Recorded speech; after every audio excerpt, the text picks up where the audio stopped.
Olá, pessoal! Aqui Viviane Carvalho, do Arquiteta de Valor. Nós estamos aqui para preparar você, engenheiro ou arquiteto, para trabalhar com laudos de avaliação, podendo ganhar até R$ 10.000 por mês.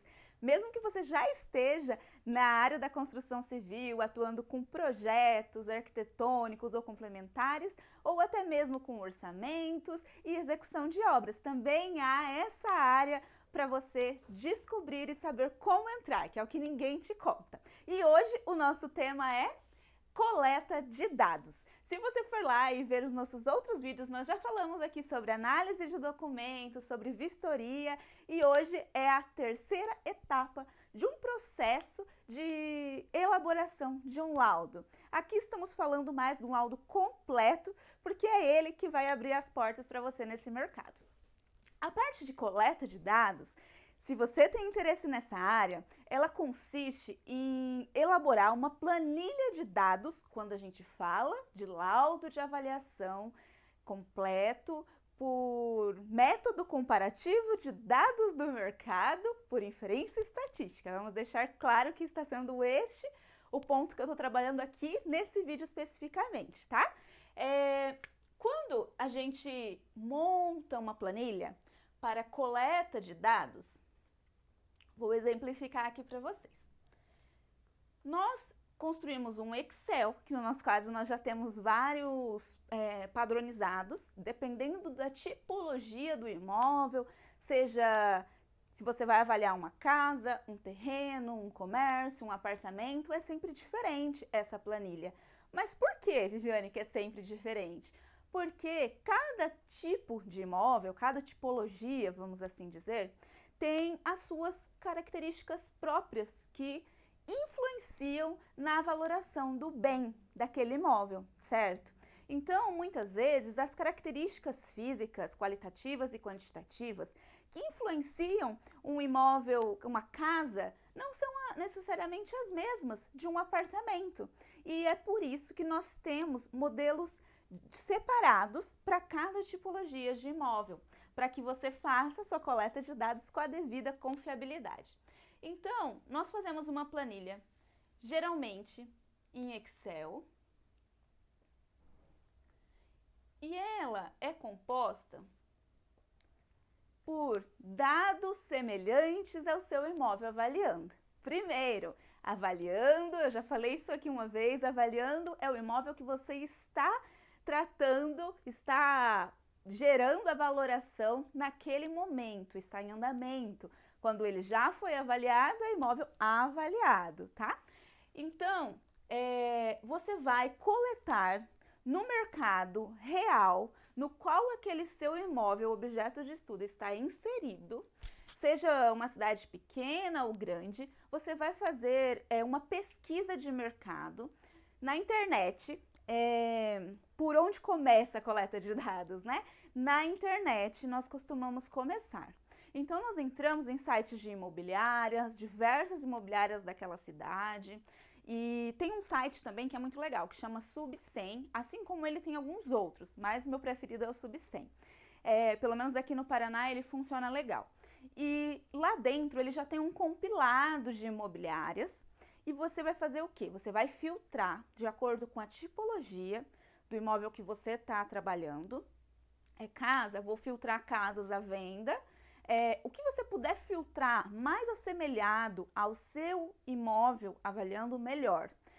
Ou seja, se você está avaliando uma casa, é ideal que você pesquise dados de mercado que estão sendo vendidos ou que foram vendidos, mais parecidos possível com aquele seu imóvel que você escolheu para avaliar ou que pegou aquele trabalho. Por quê? Isso vai gerar uma homogeneidade ali na sua amostra, vai gerar uma consistência muito maior para o seu próximo passo quando você for montar um modelo estatístico. Então essa daqui é uma das etapas, mas eu já adianto para você que você precisa fazer evitando muitos buracos na sua coleta de dados. Quando você estiver fazendo a sua pesquisa ali no computador, lembre-se de evitar, por exemplo, comecei a pesquisar, a casa que eu vou avaliar tem, por exemplo, diária total 100 metros quadrados, certo? E aí, então eu vou coletar imóveis e eu percebo que eu começo com áreas de 70 metros quadrados lá nos sites, né? E depois eu pego de 90, 90, 92 e já pulo lá para 120 e acabo deixando um buraco aqui, ainda mais se esse vazio na sua coleta for justamente a área mais compatível com o seu imóvel avaliando. Então, o que eu aconselho você fazer para ter uma coleta legal, uma coleta consistente, que vai gerar um laudo de avaliação capaz de te abrir as portas que você quer, é que você faça uma coleta onde o menor dado da sua coleta seja, no máximo, metade da área do seu imóvel avaliando. E que o seu maior dado da sua coleta não seja mais que o dobro do seu imóvel avaliando, certo? Isso vai, para o seu primeiro laudo, vai te ajudar a dar um norte, tá? Não é que está errado fazer mais ou menos que isso. A norma não diz que está errado, mas isso pode gerar alguns contratempos depois, na hora de passar para o modelo e ficar um pouco desajustado, não ficar tão legal, ou não ficar com uma amplitude pequena entre os valores que os gráficos te apresentarem, que isso é para o seu próximo passo. Vamos com calma. Então, vamos supor que eu estou aqui pesquisando uma casa de... avaliando uma casa de 100 metros quadrados. Então, esse aqui é o meu imóvel.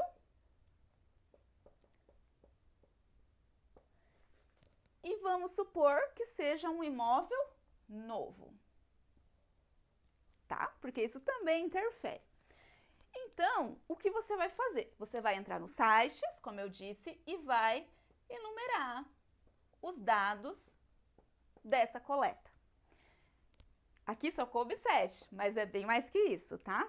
A norma, ela traz uma fórmula onde te diz para aquela amostra, para a quantidade de variáveis, a quantidade de dados que você precisa atender para atingir o grau mínimo de fundamentação. Porém, a gente sempre busca trabalhar com o máximo grau de fundamentação. Então, quando você for coletar, vai estar assim. Aqui são os dados. Você vai ter os dados e você vai ter aqui as variáveis do seu imóvel, certo? Viviane, como é que eu escolho as variáveis? Você vai escolher as variáveis de acordo, primeiro, com a sua tipologia e, segundo, de acordo com aquilo que lhe aparenta ser uma condição, uma característica muito influenciante ou influenciante meramente no seu imóvel. Mas, tá, eu não fiz nenhum laudo de avaliação até hoje, por onde eu começo? Você começa pensando nessas variáveis que eu vou te falar. Na área total dessa casa, na área do terreno dessa casa, na quantidade de quartos que ela tem, se tem suíte ou não. Você pode colocar tanto a variável suíte quanto a variável banheiros, tá? Se ela tem... Qual é o padrão dela? Qual é a conservação desse imóvel? Qual é a renda naquela região no qual está inserido? Qual é a distância ao polo valorizante naquela cidade, do imóvel à cidade? E tudo isso. Então, aqui você vai colocando. E relembrando que é variável, são as características pertinentes ao imóvel que devem ser verificadas posteriormente. Aqui o nosso papel é só incluir na planilha. Então, vamos colocando essas variáveis. relacionando. E nunca deixem isso para fazer em última hora. Isso é algo que você precisa fazer com antecedência porque dá trabalho, tá? Essa parte, ela muitas vezes é muito negligenciada por pessoas que trabalham já na área, né? Justamente por ter o costume já de encarar isso. Mas não, é uma parte muito importante que determina muito da qualidade do seu laudo final. Então, aqui a gente relaciona. Eu vou deixar só suíte, não vou colocar banheiro aqui, tá? Mas depende do imóvel que você estiver lidando.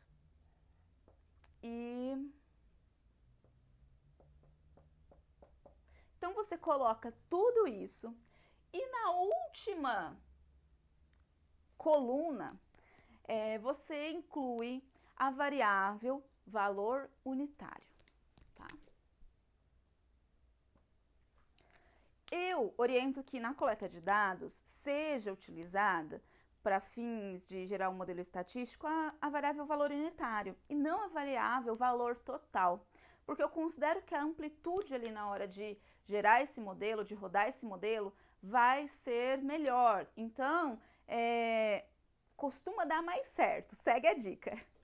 Aqui, então, você pode até colocar aqui na sua planilha o valor total para te servir de referência, tá? Mas não é ele que vai ser exportado depois para um modelo, um software que faz uma avaliação, que gera os gráficos, coeficientes e afins.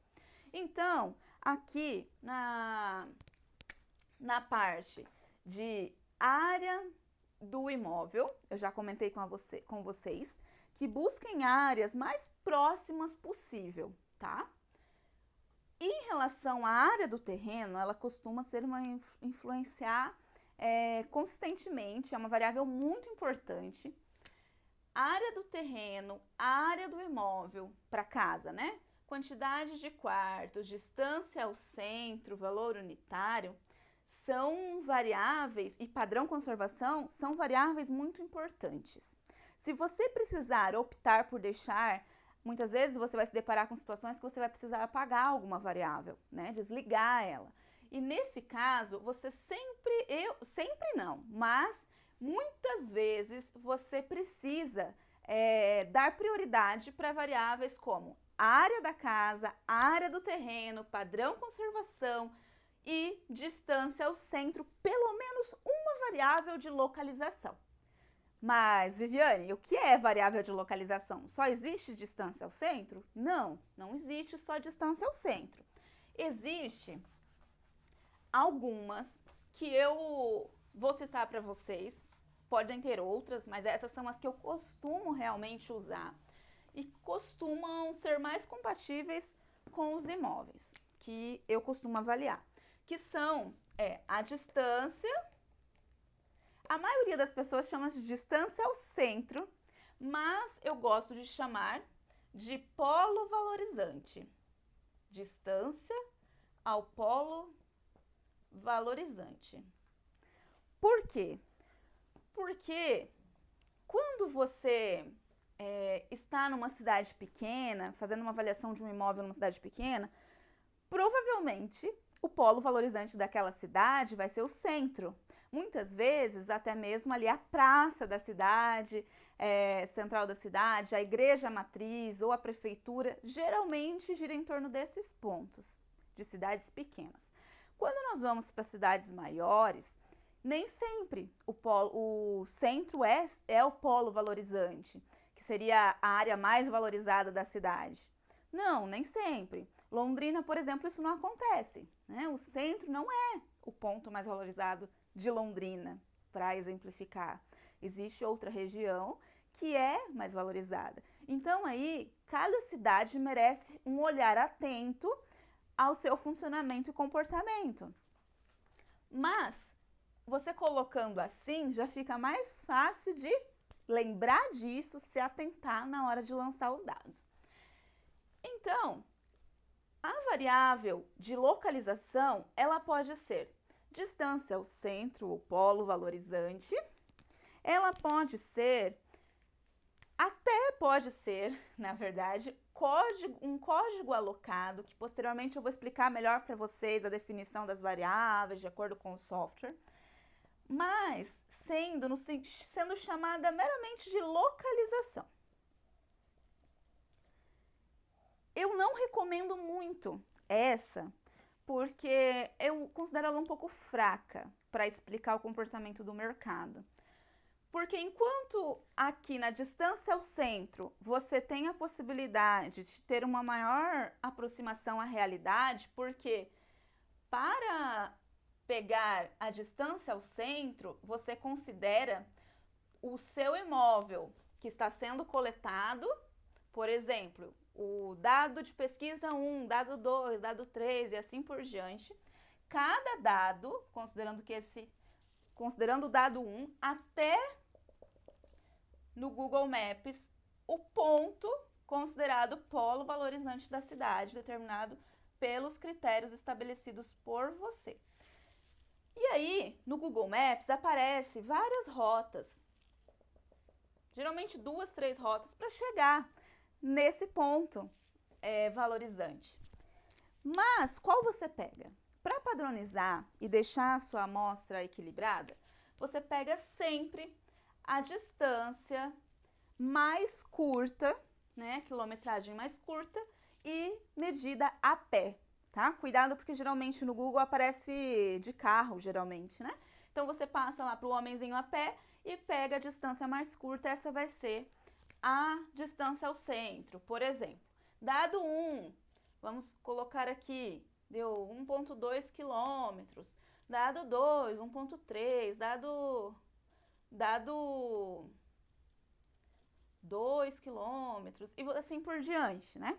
Você pode estar se perguntando, mas para coletar a variável distância ao polo valorizante, eu preciso saber o endereço de todos os imóveis que eu estiver pesquisando e nem sempre tem na internet o endereço completo. Sim, você vai precisar. O que não tiver na internet, se você tiver uma quantidade boa de dados na internet, ok, você consegue filtrar aqueles que têm todas as informações. Caso você não tenha, você vai, coleta do mesmo jeito, deixa pintada a coluna que você não conseguiu alguma informação e liga. Entra em contato, se for preciso passar por comprador, entra em contato, faz um papel de avaliador mesmo, tá? E aí consegue essas informações. E é muito importante saber se as informações que você está conseguindo são de oferta ou são de venda, tá? Ou seja, imóveis que estão sendo vendidos, estão dando um valor para ser vendido ou foram realmente vendidos por aquele valor. Isso é importante sempre deixar relacionado aqui na coluna. E como deixar? Deixamos relacionado geralmente em ordem crescente, tá? Por exemplo, eu costumo usar 0,0 para os imóveis que já foram vendidos e 1 para os imóveis que estão sendo ofertados por aquele valor. Porque isso aqui vai refletir aqui na coluna valor unitário. Por quê? A coluna valor unitário vai ser a variável dependente em relacionada a todas as outras características do imóvel. Ou seja, se o imóvel é de oferta ou se o imóvel é de venda, isso afeta diretamente no valor unitário de cada imóvel pesquisado nos sites de imobiliárias ou com corretores e afins, certo?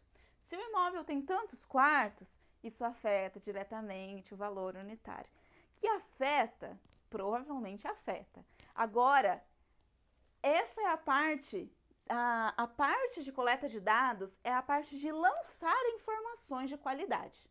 Já a parte de rodar um modelo estatístico é a parte de ver o quanto realmente cada característica que nós pré-estabelecemos aqui influencia no valor.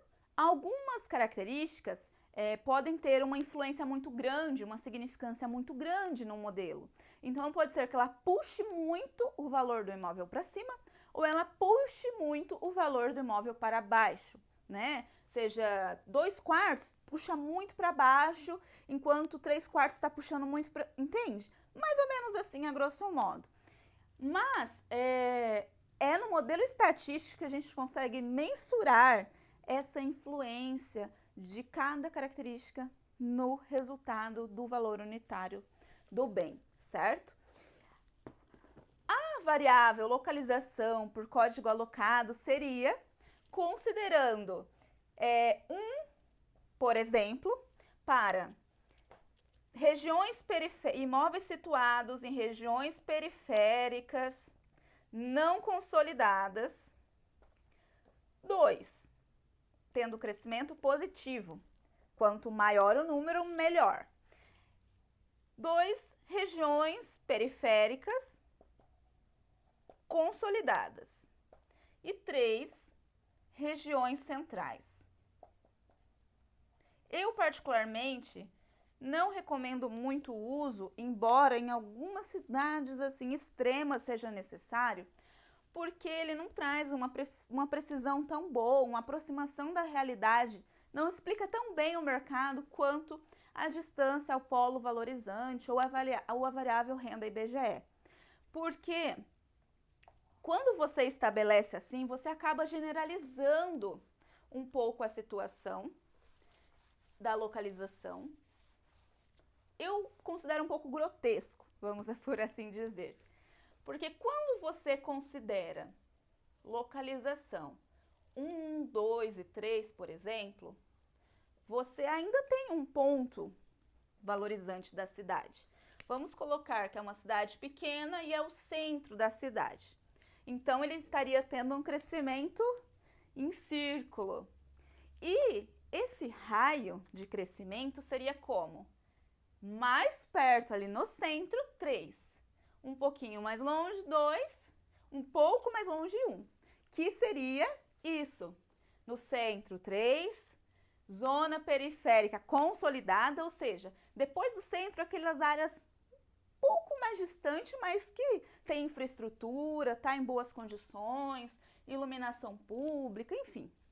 2. E depois tem as zonas periféricas não consolidadas, que seria aqui nesse último raio, mais distante do centro possível e que às vezes é rua projetada, nem consta no mapa direito, não tem toda a infraestrutura, é uma região nova, sabe?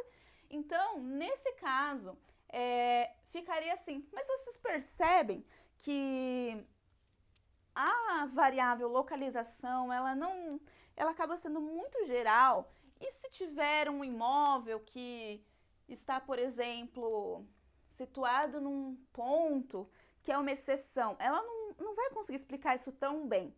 Então, geralmente, quando ela é usada, eu aconselho, se ela for extremamente necessária, ser usada acompanhada de uma outra variável que ajude a explicar a situação do mercado, que eu costumo usar variável renda IBGE. Eu tenho um vídeo que explica como usar a variável renda IBGE, porque ela merece um conteúdo exclusivo somente para ela.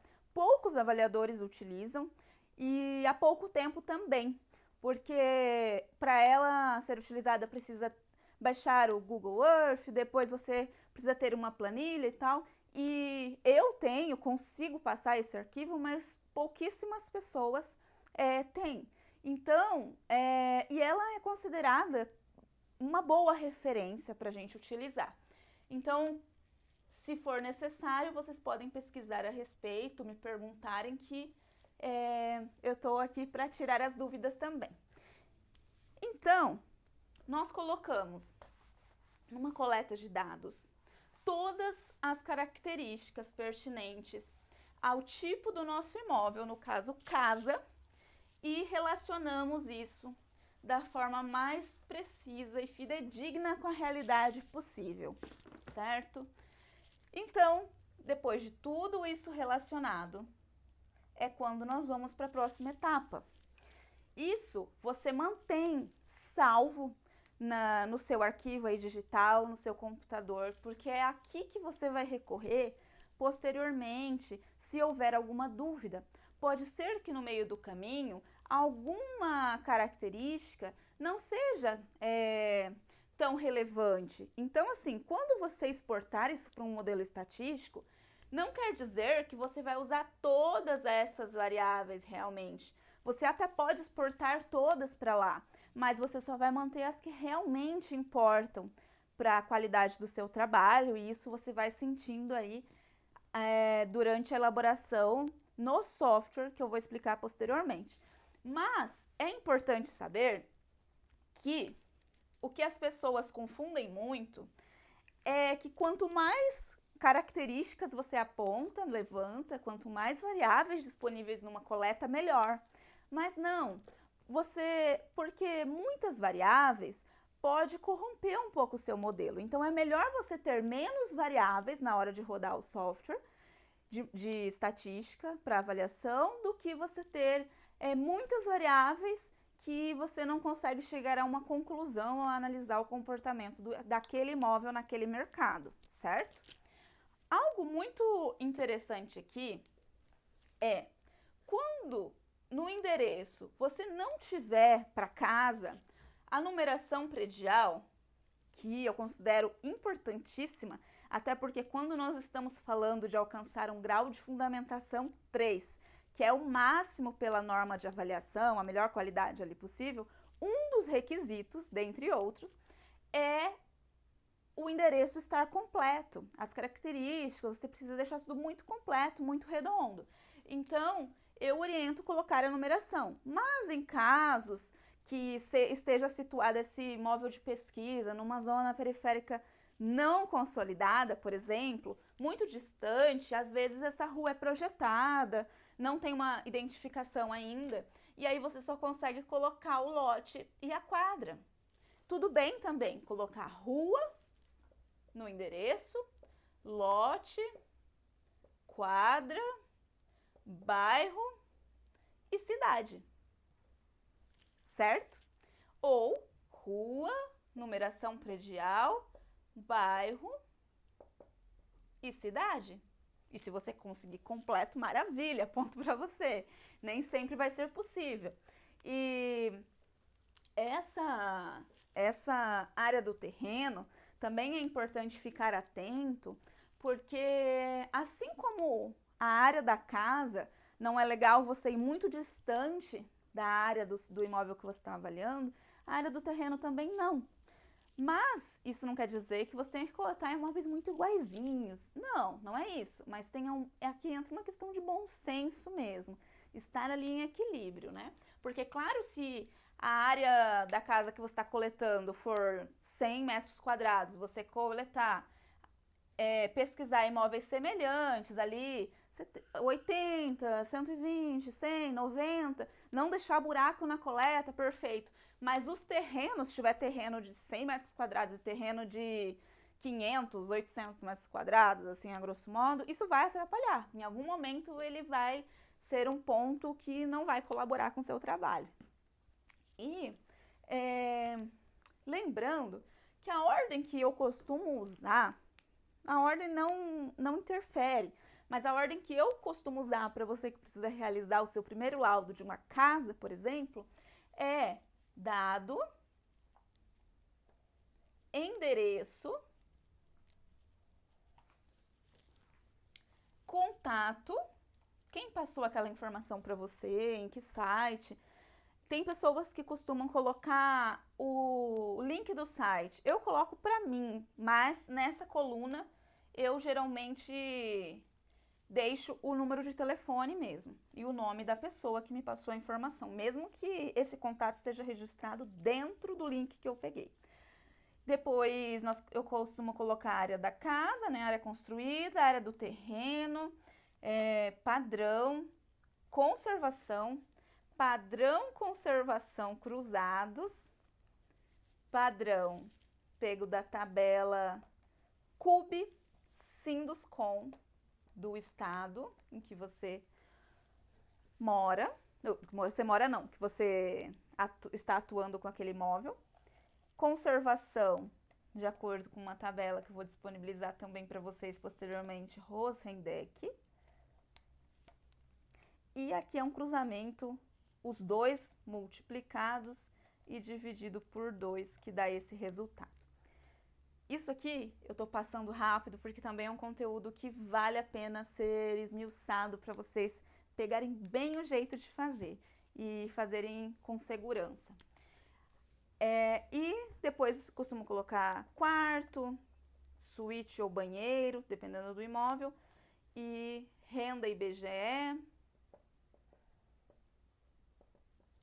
Eu sempre lanço renda IBGE, mesmo que dê para usar ou não dê para usar. Distância ao polo valorizante, valor unitário e assim por diante. Mas geralmente é nessa ordem que eu costumo atuar e costuma funcionar bem. Agora, cidades pequenas não tem nem muito como dar para usar efetivamente muitas variáveis, porque você não vai conseguir possivelmente uma quantidade muito grande de pesquisa de dados. E isso influencia na quantidade de variáveis que você vai poder usar, porque tem que existir uma relação aqui entre variáveis e quantidades de dados coletados para atender a norma e o seu laudo ser válido para abrir aí as portas do mercado para você. E mesmo quando você estiver dentro, você precisa continuar estabelecendo esses critérios para que o seu laudo seja sempre coerente com o comportamento e com a norma. Comportamento do mercado e com a norma. Obrigada, gente, por hoje é isso e até a próxima!